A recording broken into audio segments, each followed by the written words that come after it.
Now I have to make you host to give it back to you. Make host. Okay. Okay, I'm host. Thank you. Thank you very much. Okay, go to. Shalom. You know, the sound is improved on this machine. Did you notice that it's improved? I don't know. It just happened. Somebody must have been davening. How are you today? Thank you. Hear it. Thanks very well. Well, welcome to our Halacha class. As usual, before I begin, shalom. Shalom. Shalom. Before I begin, let me ask you if you have any questions of a halachic nature that you want to begin with. Yes. I have a halachic, moral, I don't know, question that it was suggested to ask you. Okay, have a situation. We live in a long, narrow building with several entrances, and we moved there like a year and a half, 2 years ago. There are old-timers who live in the building, old people. I fixed up our garden in the front, in the back, to the whole neighborhood that it will be nice. I like it nice. Okay. Since almost a year ago, that I noticed that there is a neighbor who, for whatever reason, mechabel in the garden. And I just saw him there in the front garden, but another neighbor said that they saw this neighbor going into the garden. And then suddenly I see the plant starting to die. And I went there to see what happened. And they smelled from gasoline. Okay. Oh. Then, right. Then that's a wonderful way to kill plants, you know. Right. Then some other things happened. Finally, I talked to Rabbanit Yael what to do about it. And he's always with a face like this walking when we go. They are calling us the Americans. Americans, big deal. So what? It's a mostly an Edot HaMizrach, very sweet, nice people, the neighborhood. So Rabbanit Yael suggested that I should get them a nice big Mishloach Manot for Purim. So I got a nice Mishloach Manot for Purim. I brought it to them, said, oh, thank you. Okay, Purim Sameach. Okay, my husband is not that young, and he has a kalnoit. He gets around with that kalnoit, you know, that little bimba type thing. And then we notice the mirror broken. Then later, notice big scratch on the kalnoit. Our next door neighbor has like, I don't know what, 10 kids. One of them goes to the nets early in the morning. And then he was telling me one day that he saw the neighbor kind of going with something sharp next to the bimba. And then we discovered the scratch on the bimba. Okay. Lately, it's getting worse. The bumper was broken off from the back. And then 2 weeks ago, somebody cut the brakes. This is already dangerous. He can't even drive anymore. And my poor husband is, and I told him, he says, Mommy, you don't have a real proof. And the neighbor boy is not willing to testify. He's young, he's 13-year-old, he's scared. He says, no, I'm not willing to testify, nothing. But now we are, and it's an import from China, I don't know from where, even to get the parts is thousands of dollars, very expensive. And now it came to the point when we don't know even how to deal with it, how to fix it. What am I supposed to do with that? And I davened and I tried, and I don't love him. I can't love him. I'm very upset. And what am I supposed to do? What neighborhood do you live in? It's on the border of Bakat Alpiot. Where the Canyon Hadaris. Yeah. Mm-hmm. Mm-hmm. Mm-hmm.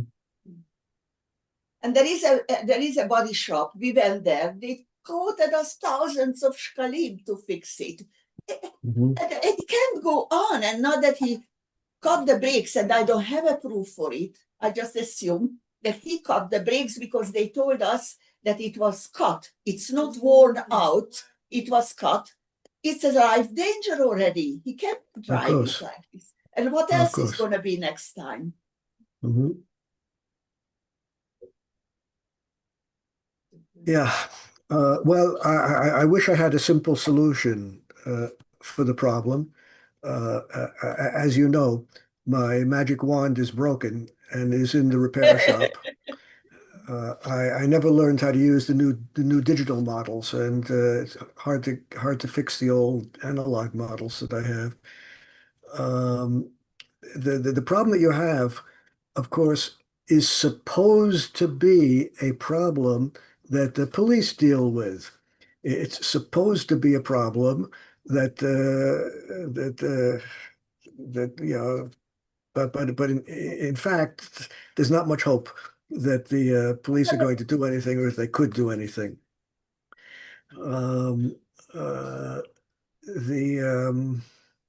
Have you spoken with with other neighbors about it? Other neighbors also have a problem with this No, with this fellow? I asked other neighbors and they said, no.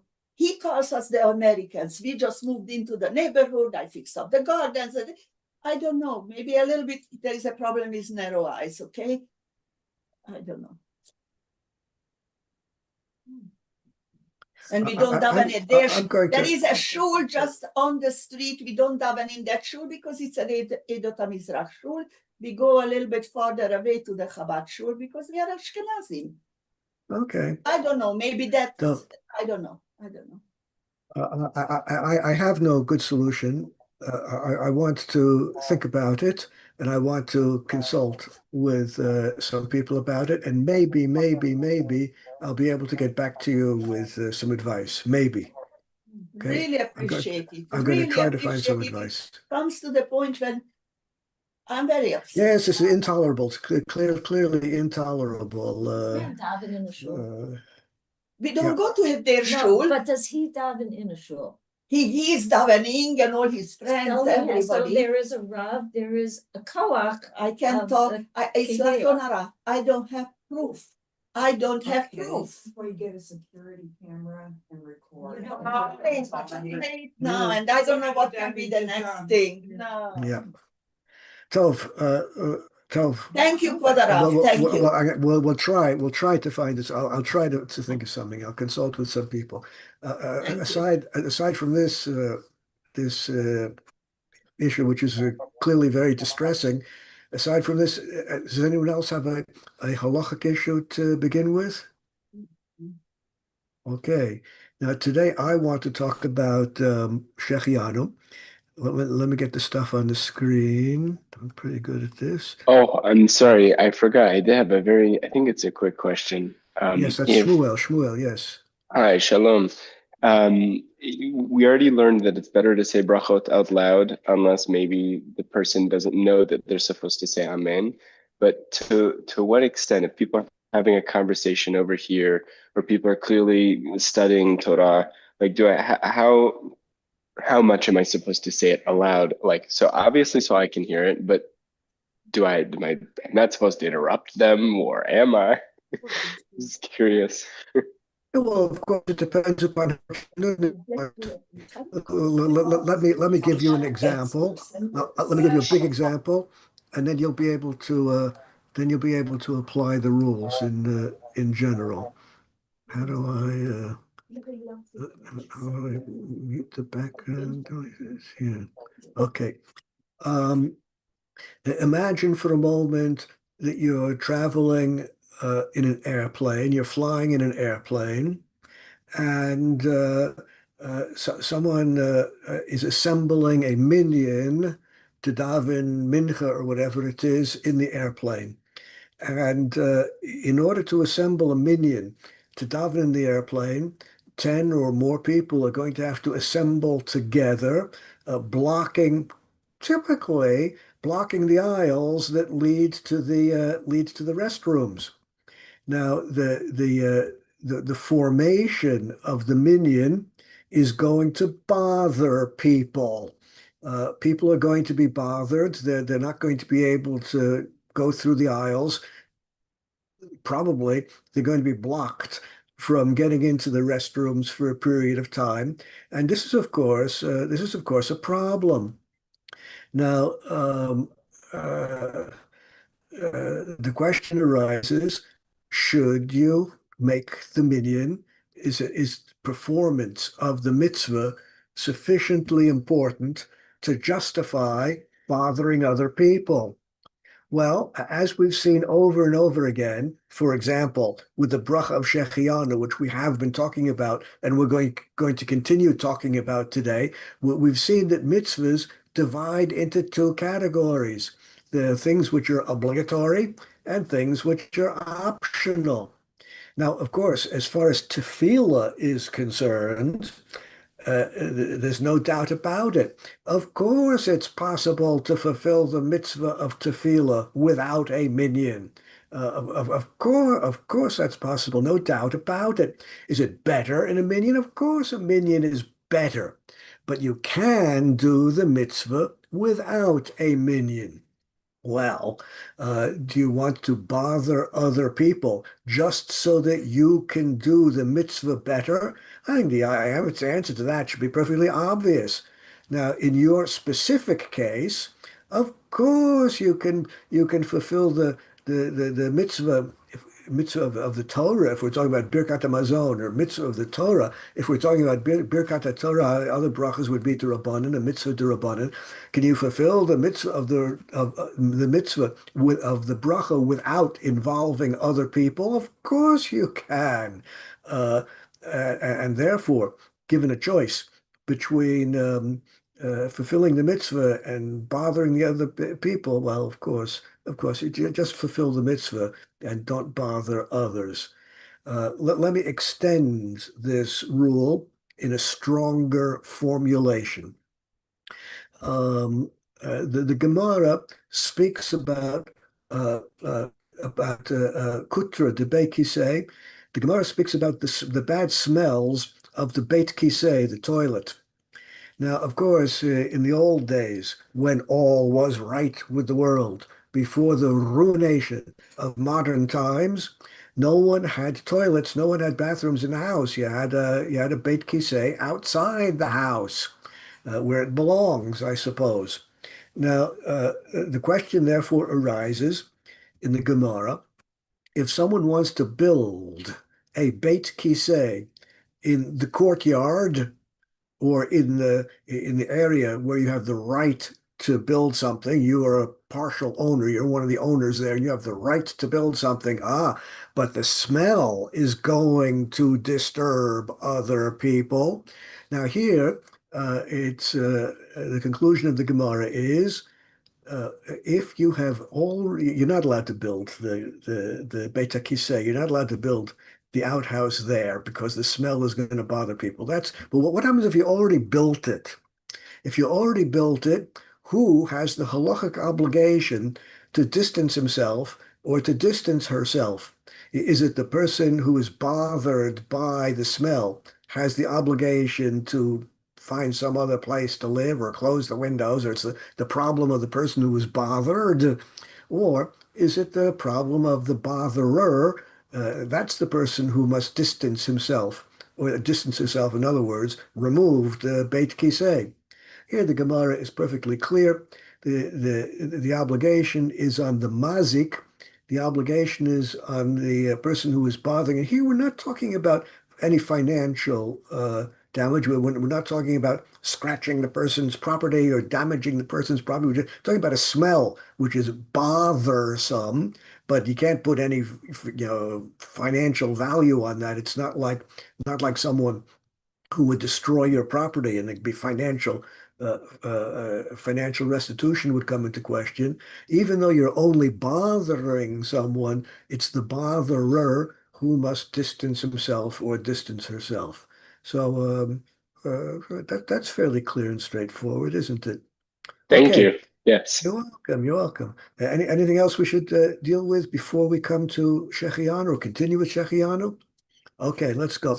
We already know that two categories of Shechianu are rishus, optional, namely the Shechianu, which is pronounced on newly acquired clothing, newly acquired objects, newly acquired anything which comes into your possession, and you have Simchas Alev, you're happy about it, you have Rishus, you are permitted to recite the bracha of Shechianu, but you're not obligated to do so. It's an optional bracha.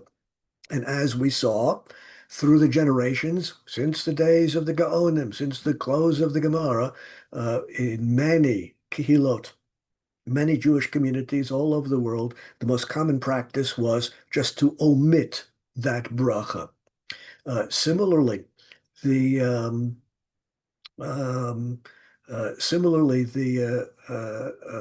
bracha on new fruits, seasonal fruits, optional. That's an optional bracha, and the same story applies. We saw plenty of sources that through the generations, people were omitting the bracha on seasonal fruits. If you experience Simchas Alev, of course, you are entitled to make the bracha, but you're not obligated to do so. Now, both of these cases require the most difficult of all procedures, namely introspection, like the ancients taught us, nosca te ipsum. Oh, the young people don't learn Latin and Greek anymore. Know yourself. Nothing is more difficult than knowing yourself. Nothing is more difficult than being honest with yourself. Do I really experience Simchas Alev? Well, if you do, and you're honest with yourself, of course, you're entitled to make the bracha. All this is different from the bracha Shechianu, which comes periodically on Yamim Tovim. The bracha, which comes periodically on Yamim Tovim, whether it's Min HaTorah, Pesach, Sukkot, Shavuos, or whether it's D'Rabbanan, Purim, and Hanukkah, these periodic brachas of Shechianu, they are obligatory. And of course, you don't need me to tell you that if you find yourself, unfortunately, in a situation where you are unable to fulfill a mitzvah, well, of course, someone who is unable, HaKadosh Baruch Hu does not expect someone who is unable to fulfill a mitzvah to do it, obviously. But if you can, Shechianu is indeed required for the periodic holidays which come up. Now we're going to focus on Besurot Tovot, the brach of Shechianu on good news, good tidings. You're happy. You have Simchas Alev. You experience happiness because you heard some good news. Well, let's see the source in the Gemara. What it says in the Gemara, and as usual, I'm not going to tell you the exact sources because you have the exact page number and so forth on the screen. Al Hagshamim va'al Besurot Tovot, when it rains and when you hear good news, Omer, you should make the bracha, Baruch Hatov v'hametiv, Baruch Ata Hashem Elokeinu melech haolam hatov v'hametiv. That's the bracha to be recited when it rains and or when you hear good news. Al Besurot Raot, if you hear bad news, the bracha is Baruch Dayan Emes, Baruch Ata Hashem Elokeinu melech haolam Dayan ha'emes. That's the correct bracha. Now, we of course want to focus on good news and bad news today, but since the Gemara does speak about rain, let's just mention what's going on here with rain. Why is rain considered in the same category with good news? Why, when it rains, is a bracha called for? Well, as the Rishonim point out, The great medieval authorities point out after the flood of Noah, HaKadosh Baruch Hu promised never to destroy the world again with a flood. And therefore, when it rains, it could even rain very heavily, but you are reminded that HaKadosh Baruch Hu is not going to destroy the world with a flood. So there's an element of good news in the rain. That's the source of that bracha. Now, the text that we just quoted, it's in the Gemara, but really it's in the Mishnah. Of course, the Gemara quotes all the Mishnayos, and that's in the Mishnah. And as with just about everything else in the Mishnah, there's a long discussion in the Gemara, long analysis of everything in the Gemara. And I'm just going to skip to the bottom line conclusion of the Talmudic discussion of the Mishnah that we just looked at. Katzro shel davar. In short, these are the words of the Gemara. The Gemara itself says, Katzro shel davar. The bottom line is like this. Al tova shelo. If it's good news for you personally, individually, the good news applies to you and only to you, then the bracha is Shechianu v'kiyimanu v'higyanu zeh. Baruch atah Hashem Elokeinu melech olam Shechianu v'kiyimanu v'higyanu l'zman hazeh. That's if the good news is you have Simchas Alev, you're rejoicing because you heard some good news, but it's a personal matter. It only affects you. But al tova shelo v'shel chavero. If, however, the good news is not only making you happy, but also others, because the good news affects other people as well, then the bracha is Baruch atah Hashem Elokeinu melech olam hatov v'hametiv. As we've seen before, these two brachas always work together and apply in the same situations. The only difference between them is that Shechianu is for your own personal, individual, unique simcha. Hatov v'hametiv is for joint simcha, where people are working together, where people are joined together in their simcha.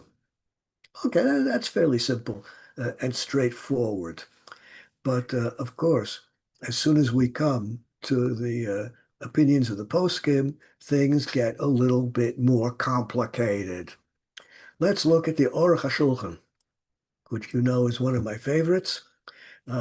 He begins by quoting the Mishnah that we just saw, Al Besurot Tovot Hu Omer Baruch Hatov v'hametiv. You make the bracha Hatov v'hametiv when you hear good news. We just quoted that also. The Gemara comes to the conclusion, Kishe Tova lo levado, if the simcha is uniquely yours, and there's no reason why other people should be rejoicing about that, then the bracha is shechianu. Lo la'acherem, if the simcha is yours and other people jointly, as we saw last time, that could include family members, for example, hatov v'hametiv. Hatov l'didei, metiv la'acherem, the meaning of the bracha, Baruch atah Hashem Elokeinu melech olam hatov v'hametiv, tov li, I have simcha, metiv, giving simcha to others as well. That's for joint simcha. Dafka kisheshama besura bifnei mipi ish ne'aman. Now, in order for this to work, you need some ne'amanut, some trustworthiness, that the news really happened. Just because someone tells you, oh, I heard that such and such, and there's a rumor that such and such good things happened. Well, is it true? Is it not true? Is it fake news? Or is it on the proper news channel where everything is correct? Well, we need ne'emanut. We need trustworthiness. We need reliability in the news. Halachically speaking, in order to enable you to make the bracha, the rules of ne'emanut, the rules of trustworthiness, which news you can accept as being correct and therefore recite a bracha, depends entirely on the frumkeit, on the religiosity of the person who is giving you the news. If the person who is giving you the news is Torah observant, keeps Shabbos, keeps kosher, then of course that Torah observant person is not going to want you to make an incorrect bracha. That person is going to want you to make the bracha only when it's called for, and therefore you can trust the news given to you by someone who is shomer mitzvot. Ve'eno mivurar ma nikra shmua tova. But what exactly is the criterion of good news? How good does it have to be on the scale of 1 to 10? How are you supposed to evaluate news and determine whether or not it's good enough to call for the bracha?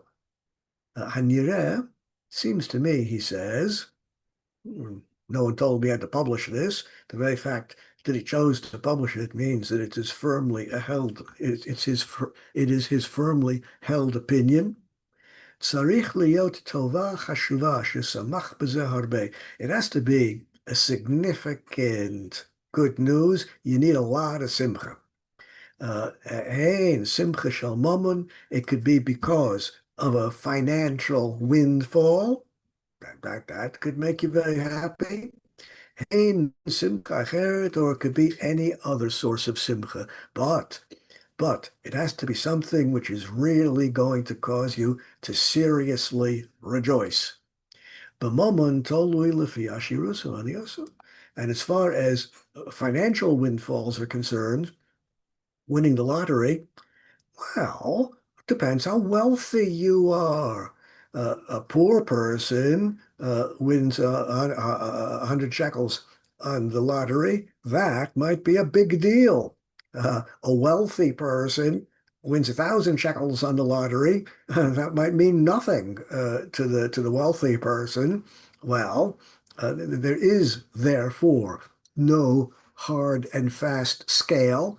There is no simple rule which applies to everyone, because what creates a lot of simcha for one person might not create a lot of simcha for the other person. It depends what situation you're in. Once again, know yourself. I do not claim it's easy to know yourself. I do not claim that it's easy to be honest with yourself, but that's what's required. Ma shela'ani hu davar gadol, havel ashir davar katan, something, an amount of money which is significant for a poor person might be insignificant for a wealthy person. Everything depends upon the situation. Brachot elu hem b'shem u'malchus, and these brachas, when they are correct, use God's name, Baruch atah Hashem Elokeinu melech haolam, like any other bracha. Well, now we have some understanding of why this bracha, like the other examples of Shechianu, which we've seen previously, we have some understanding of why this bracha has largely fallen by the wayside and is not commonly in practice. After all, exactly how happy do you have to be on the Richter scale? It's hard to say, and therefore it's hard to say whether in a specific case you really have reshus, you're really entitled to recite the bracha and use God's name. If you feel overwhelming simcha, go for it. Otherwise, the wise approach would be to omit it. When in doubt, leave out. All that has to do with good news. May I just interject? I heard a beautiful use of the bracha a little while ago from Professor Uman, and he recited this bracha on receipt of the Nobel Prize in front of all the audience in Sweden. And I thought he didn't know what to say, and he was thinking, what can I say? And he decided to say that bracha. Oh, that was the second time. That was the second time a bracha was recited in Sweden during the Nobel Prize award ceremony. Wow. The first time was when Shai Agnon received the Nobel Prize for literature, and in the middle of his acceptance speech, he paused, picked up a glass of water, and before taking a sip of water, pronounced the bracha on Shakol Niyeh B'Dvaro, on the water. So it's the second time a bracha has been pronounced in the Nobel Prize award ceremony. Okay, that's good. That's good. If one wants examples of Kiddush Shem Shemayim Barabim, here we have two lovely examples, two very good examples of that. Now, what about Pesurah Ra'ot? What about bad news? There, the bracha is Dayan Emes, B'Shem Malchus, Baruch Atah Hashem Elkeinu Melech Olam, full bracha using God's name, ending Dayan HaEmet. Bazeh ein chiluk ben shara lo levado, ben shenogeh la'acherim. Doesn't matter whether the bad news pertains only to you or to you and other people jointly. Doesn't matter. Single bracha always works. Zehu hatztakat din shemayim. After all, the bracha is not on your sadness, unlike Shechianu, where the bracha is on your simcha. The bracha for bad news is not on your sadness. The bracha is Hatstakat Din Shemayim, proclaiming that, of course, what HaKadosh Baruch Hu has done must be ultimately correct, and therefore the bracha is the same for everyone. Kidichtiv, the source of this in the Torah is Hatzur Tamim Pa'olo Ki Kol Drachav Mishpat. Everything which HaKadosh Baruch Hu does is mishpat, is just, and therefore the bracha is proclaiming the justness of what HaKadosh Baruch Hu does. Ein chiluk ben ra haguf, ben rat mamon. Doesn't matter whether the bad news pertains to your body, a bad diagnosis, or the bad news pertains to your financial portfolio. It doesn't matter the nature of the bad news, the bracha is still correct. Gam ken kol echad lefi erko. Of course, just like with Shechianu, what's a significant financial loss for one person might be insignificant for another person. A bad diagnosis might be significant for one person and insignificant for another. Terminal patient who's has only weeks to live from such and such a horrible disease is diagnosed with another horrible disease which will kill you in 2 years. Like for this person, that bad news is not very significant, is it? It all depends upon how you relate to the bad news. Okay, up till this point, we've seen the basic principles. Now, let's see how they apply more specifically. It says in the Gemara, and we saw the Gemara, for rain and good news, you make the bracha. Now, the Shulchan Aruch Harav, the Baal HaTanya, wrote as follows: Al Shmuot Tavot, when you hear good tidings, when you hear good news, ben shi tovat rabim, ben shi tovat yachid, whether it's for the whole community or just for you individually, kol shalibo sameach b'tovato, if your heart rejoices, kagon, for example, shu aviv, o rabo, o re'o, asher kenafsho, if you're sameach because of something that occurred to your relative or your Rebbe, then you make the bracha hatov v'hametiv because you and others are involved in the simcha. Simach levavo metiv l'misha nasa lo tova ein lomar roeh tov beinav. one thing is important, is you have to actually perceive the good thing that happened. You do not have to see the good thing that happened. It's enough if you hear about it. The bracha is made on the news. The news reached you. The good thing might have happened in another continent. You didn't actually see it happen, but you have the Simcha Salev. You don't have to be in the presence of the Simcha to make the bracha. But then he adds an important point. In bisruhu tovas atzmo merech shechianu, for personal enjoyment, personal simcha, shechianu. If you have a partner in the simcha, atova metiv, vu adinim ro'eh be'einav o yodea ma'atzmo tova she'igia lo, and it doesn't matter how you learned about the simcha. Perhaps you saw the event yourself. Perhaps someone told you about it. It doesn't matter how the good news got to you. The bracha is correct.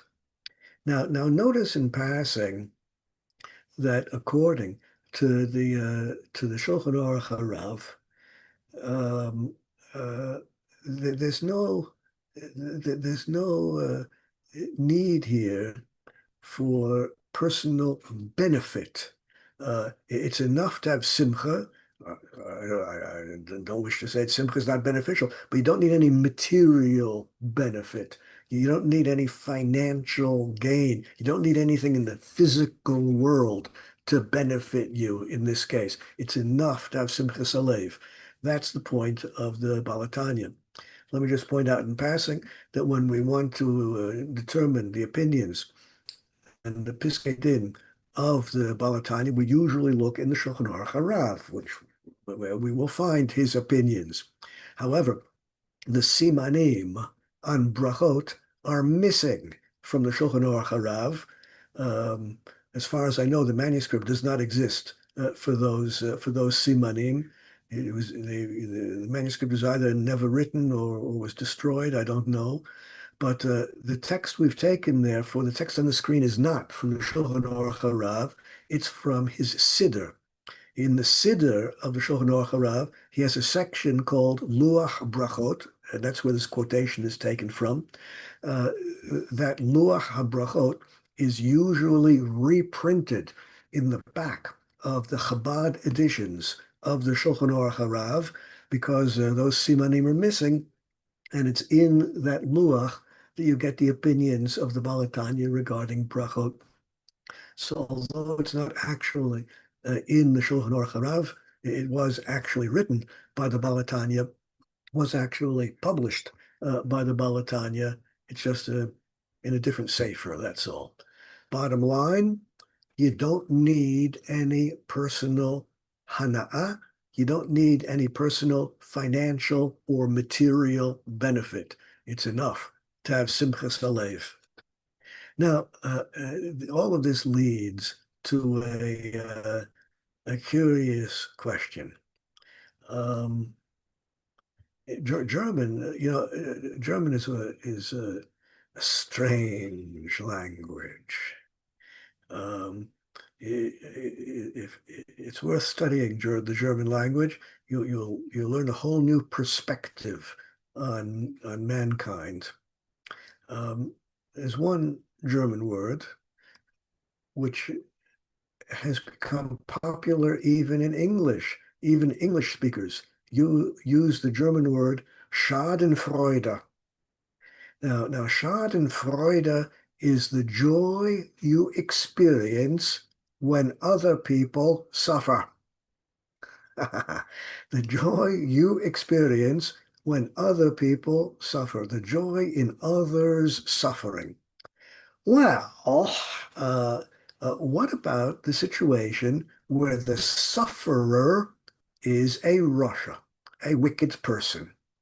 When the wicked person gets his or her comeuppance, when the wicked person gets his or her just desserts, when the wicked person suffers and gets punishment, that's called mapolet rishaim, the downfall of the wicked. Oh, well, if you witness or you are told about, if you know about the downfall of the wicked, well, you feel good about that, right? Does that call for a bracha? Let's see what the Gemara says. Purim is, of course, largely the story of Mapolet Rishaim, the downfall of the wicked. Rabbi Yochanan says in the Gemara, my dichtiv, what is the meaning of the verse, which is in the Torah, when the Bnei Yisrael were crossing the Red Sea after leaving Egypt, at the time of the exodus from Egypt? It says in the verse, Lo karav zeh el zeh kol halayla. There was no approaching the whole night.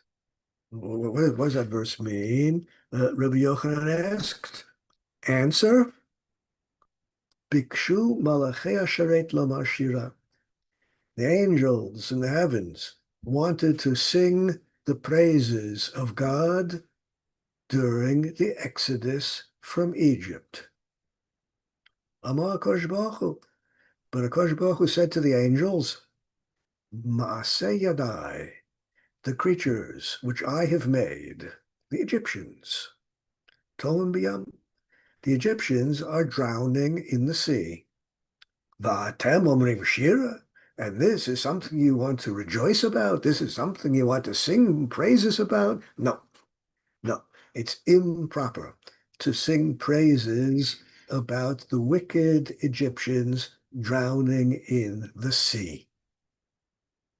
The Maharsha, in his commentary on the Gemara, says, Lo karav zeh el zeh v'amar, gabe shiras malachim ksi v'kara zeh el zeh v'amar kodesh baruch hu. It says in Yeshayahu that the angels came together to say Kadosh, Kadosh, Kadosh. And in the verse about the Exodus, it says they did not come together. Oh, that's the connection between the verse and the angels. Coming together is a phrase used in the Torah when referring to the angels. In Sefer Yeshayahu, the angels came together to say Kadosh, Kadosh, Kadosh.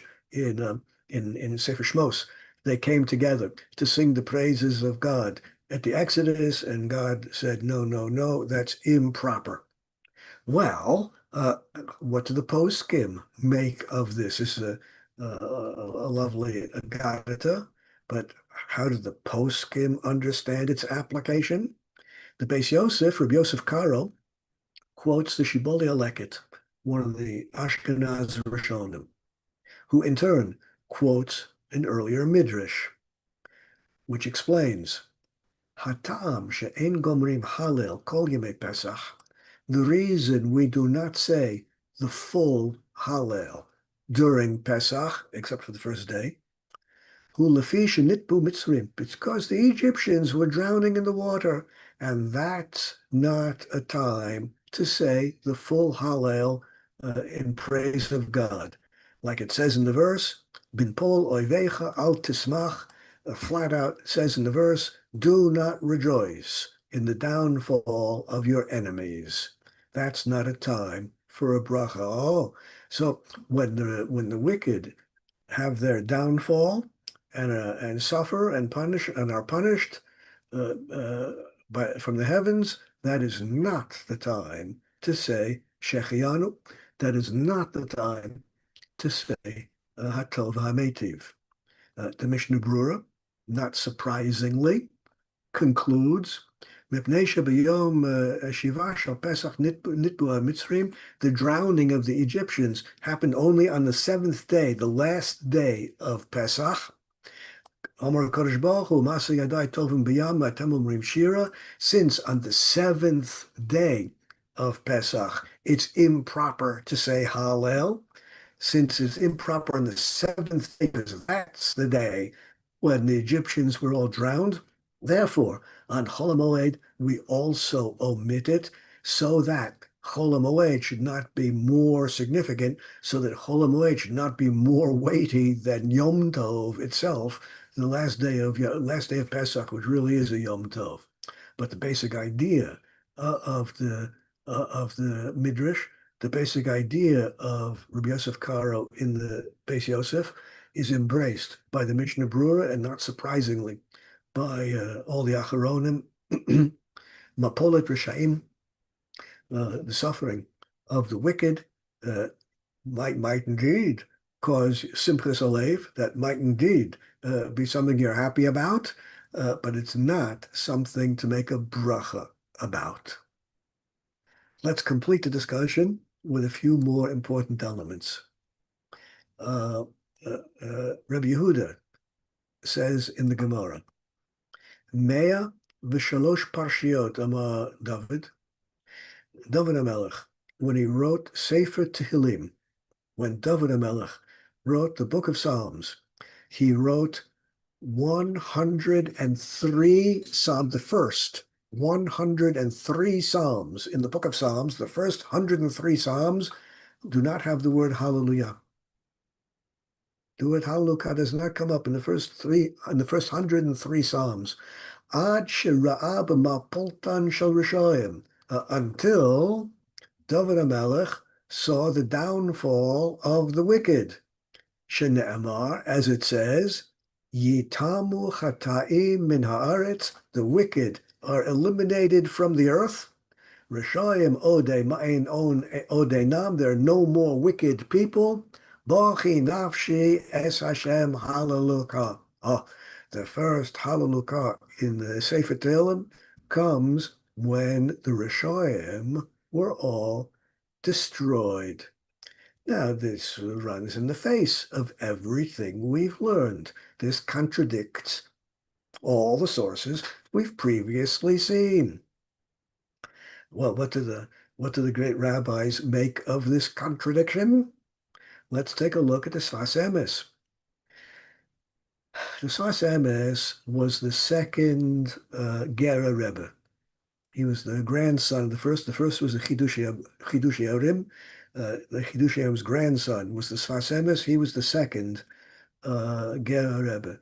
And he was extraordinarily influential, not only in the Hasidic world, but throughout the Jewish world. And indeed, his commentaries on the Chumash, the Sfas Emes, is immensely popular and immensely influential, even outside the Yeshiva world. He lived back in the glorious days of Sigmund Freud in Vienna. Now, back in those days, the intellectual climate of Vienna was very much alive with the new ideas that Freud had introduced. Simultaneously, well, not exactly simultaneously, because the Sfas Emes was significantly older than Freud. He was around 40 years older than Freud was. Immediately before the popularization of many Freudian ideas, the Sfas Emes had already expressed those ideas in his writings. That's called pre-adumbration. Umbra in Latin means a shadow.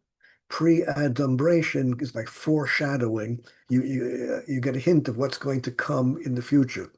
The Sfas Emes already outlined many of the principal chidushim of Freud. Now, since there were after World War I, there was a huge displacement, immense displacement of population throughout Eastern Europe as a result of World War I. And as part of the huge displacement of population, thousands and thousands of Jews, Hasidic Jews, all kinds of Jews, migrated from Eastern Europe into Vienna. After all, Vienna was the capital of the Austro-Hungarian Empire. They had been part of the Austro-Hungarian Empire, in Poland, in the Ukraine, in all the places they lived, well, those countries were destroyed in World War I, and many made their way as refugees to Vienna, and therefore, in Hasidic and non-Hasidic Jewish circles, the works of the Sfas Emes were quite popular in Vienna in the days of Freud.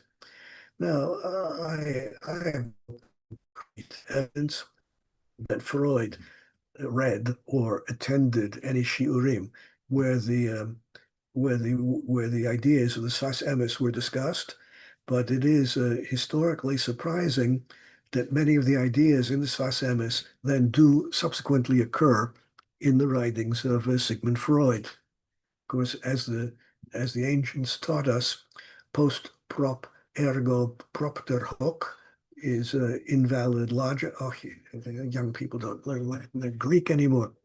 Post hoc, just because something happens after something else, does not necessarily mean it happened because of something else. Just because two things are one after another in time doesn't mean necessarily that the earlier thing caused the later thing, but it's quite suspicious in this case.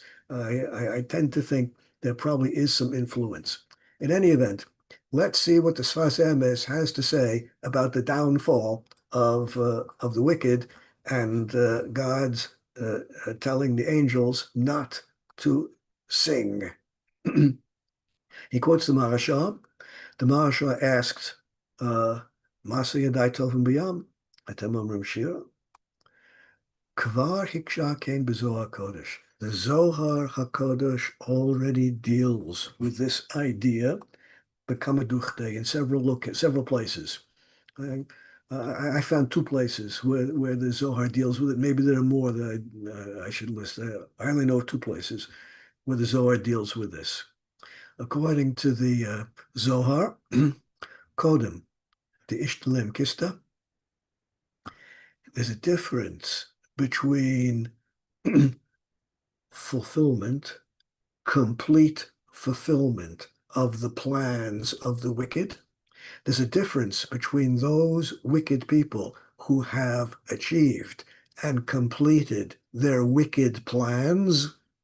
Aval Vasa Shlim Kista, there's a big difference between wicked people who began to put their wicked plans into action and those who completely fulfilled their wicked plans.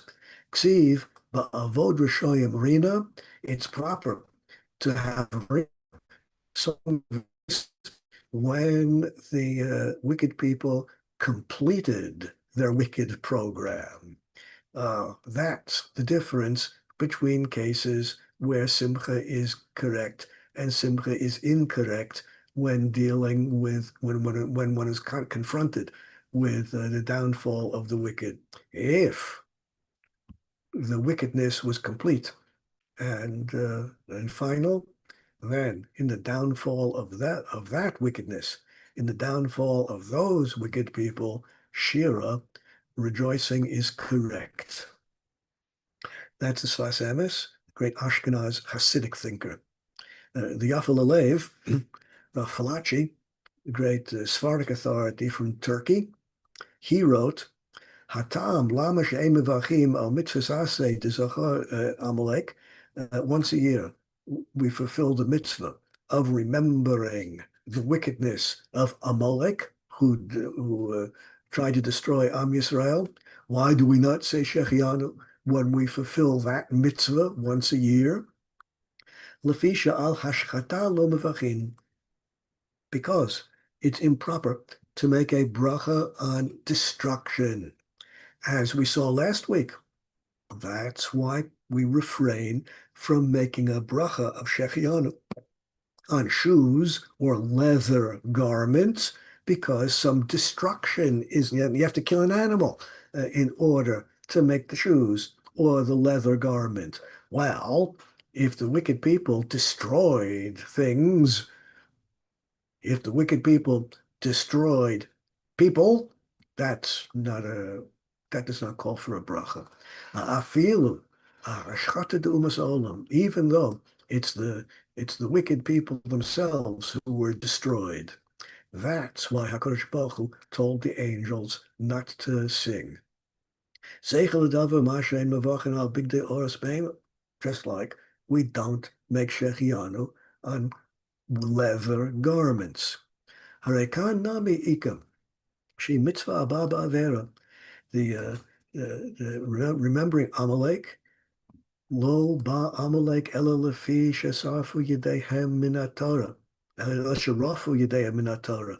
The only reason that Amalek attacked Am Yisrael in the wilderness was because the Jewish people were weak in their performance of mitzvahs. Had the Jewish people not been weak in their performance of the mitzvahs, had they stood fast against the Egel Hazav, the golden calf, then Amalek would never have attacked them. Oh, since there's a bad element in the attack of Amalek, and that bad element is the weakness of the Jewish people in the performance of mitzvahs, therefore no bracha is to be pronounced. Well, here we see two very different views in how to understand the reaction to wickedness. We complete with the Chidah. The Chidah is the last source here. B'otah the angels wanted to say Shira.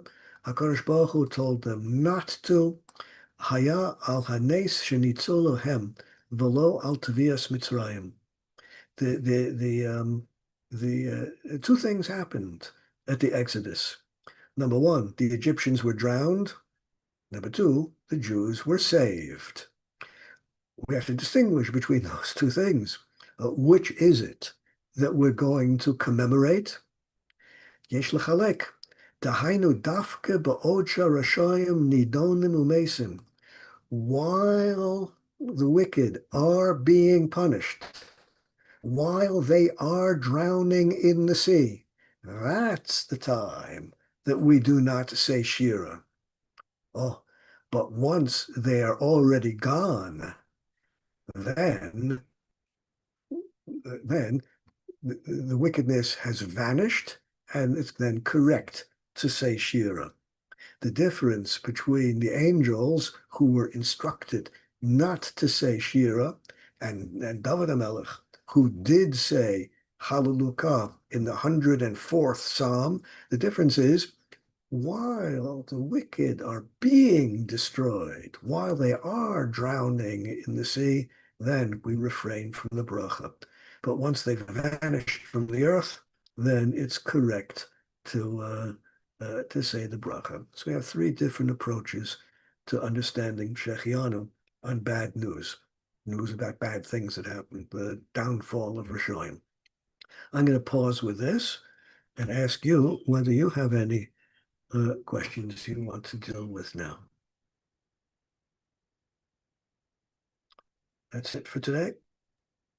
So okay. There is a blessing we would say after they have fall down.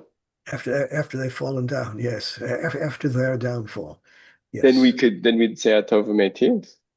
If you experience the Simchat, you have reshus to make the bracha, yes.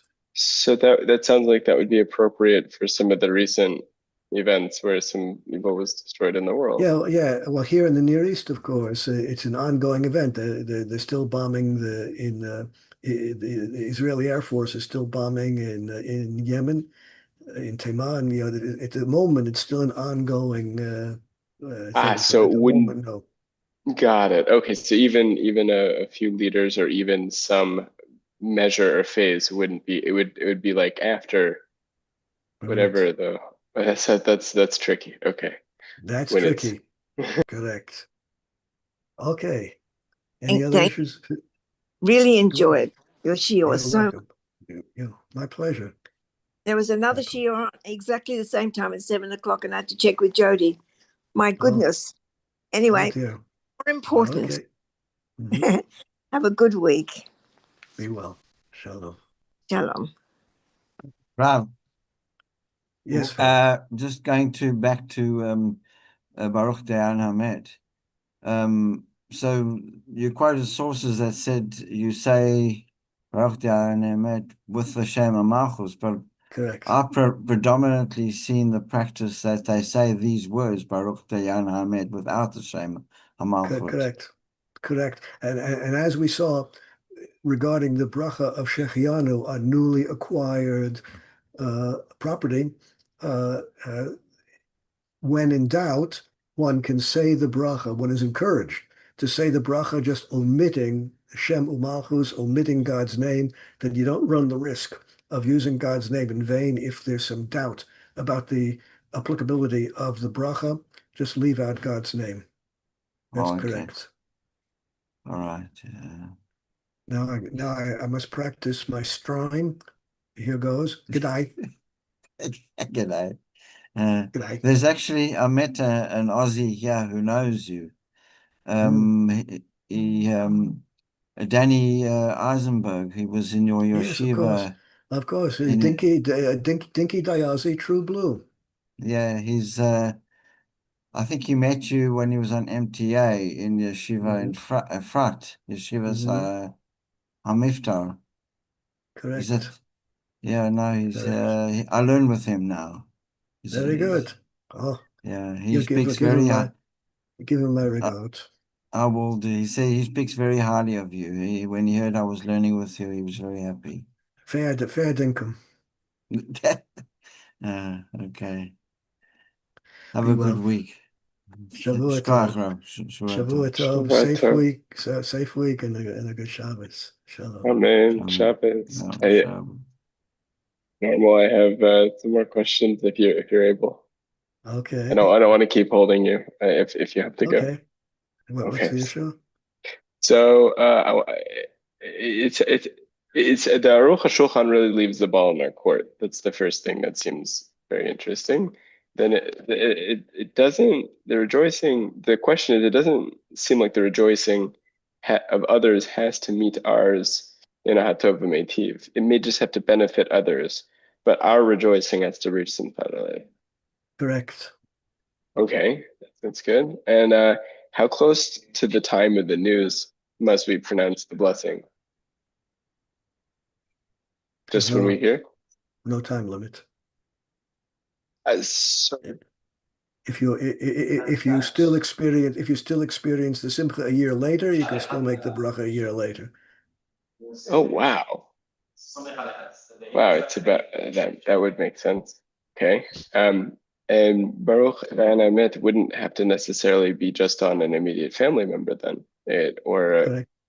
Correct. And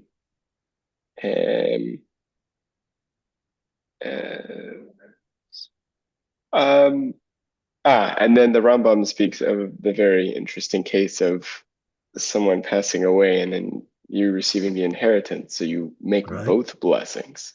Correct. That's very confusing. It's like you have well, but that's the nature of human personality. That's the nature of our internal lives. One of the differences between small children, you know, the small creatures they have in Jewish families, children, when they are happy, they are 100% happy. When they are sad, they are 100% sad.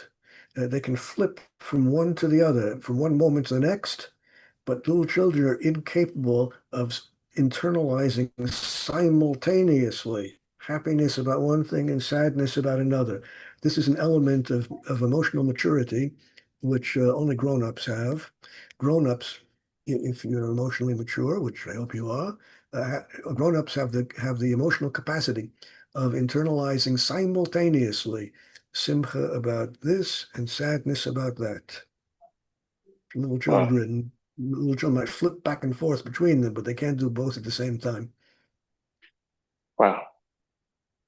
That's yeah, it's very telling. Okay. Very important. Yeah. Wow. Last thing. It sounds like the blessing on the rain with being about the brit with Noach has nothing to do with agriculture. Correct. All right. Okay. Have a good week. Shabbat shalom. Be well. Shabbat Shabbat tov. shalom. Amen.